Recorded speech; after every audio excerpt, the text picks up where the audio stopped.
Hello guys, weekend ആയപ്പോ ബാംഗ്ലൂരിൽ നിന്ന് ചുറ്റിക്കറങ്ങാൻ ഇറങ്ങിയതാണ്. ഞാൻ മാത്രല്ല, കൂടെ ഫ്രണ്ട്സും ഉണ്ട്. അപ്പൊ ആദ്യം നമ്മൾ പോകാൻ വിചാരിച്ച ലുലുമാളിലാണ്. ഊബർ വിളിച്ച് നേരെ ഊബറിലാണ് കയറി. ഊബറിൽ കയറിയതിന്റെ പൊലിവാണ് ഇവന്മാർക്ക്. അപ്പൊ എന്തായാലും നമ്മൾ ലുലുമാളിൽ എത്തിയിട്ടുണ്ട്. ഞാൻ വരുന്നോണ്ടാണെന്നറിയില്ല, വാതിലൊക്കെ തക്കടെ തന്നെ തുറന്നിരുന്നു. എന്താ സ്നേഹം!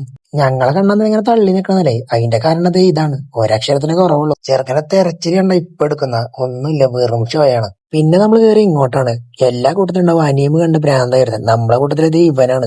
ചെറുക്കൻ കാണുന്ന പോലെ ഒന്നല്ല, ഈ നോക്കിയതിനൊക്കെ കാര്യമുണ്ട്. ചെറുക്കൻ തൂക്കും പറഞ്ഞ തൂക്കി നല്ലൊരു സാധനം നോക്കി മേടിച്ചിട്ടുണ്ട്. സീരീസ് ഒക്കെ കാണാനല്ലേ, ഇത്ര ക്യാരക്ടറിന് വേണ്ടി ഇത്രയും കാശ് മുടക്കി വാങ്ങുന്ന ഒരാളെ ഞാൻ ആദ്യമായിട്ട് കാണാണ്. അപ്പൊ പർച്ചേസിങ് കഴിഞ്ഞ് ലുലുമാളിൽ ഒരു ടാറ്റിങ് കൊടുത്ത് ഞങ്ങൾ നടക്കുന്ന അടുത്ത സ്ഥലത്തേക്ക് നടന്നുകൊണ്ടിരിക്കുകയാണ്. നടന്ന് ക്ഷീണിച്ചില്ല വെച്ച് ഞങ്ങൾ റെസ്റ്റ് എടുക്കാൻ വേണ്ടി കബ്ബൺ പാർക്കിലേക്ക് പോയി. അപ്പൊ നോക്കണം മിറർ കണ്ടാൽ നമ്മൾ വിടത്തില്ലല്ലോ. സൺഡേ ആയതുകൊണ്ട് തന്നെ ഇവിടെ വന്നതിൽ ഭൂരിഭാഗം പേരും കപ്പിൾസ് ആണ്. നമ്മൾ എന്ത് ചെയ്യാനാ, നോക്കിയിരിക്കാനല്ലേ പറ്റൂ.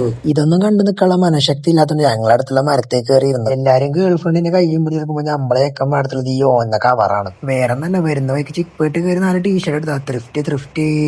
പാർക്ക് ഫുള്ള് നടന്ന് ക്ഷീണിച്ചോണ്ട് തന്നെ അടുത്തുള്ള ചേട്ടൻ്റെ ഞങ്ങൾ ഓരോ ചായയും വാങ്ങി കുടിച്ചോണ്ടിരിക്കുക. ചേട്ടനൊരു ഉപകാരമായിക്കോട്ടെ വിചാരിച്ചു.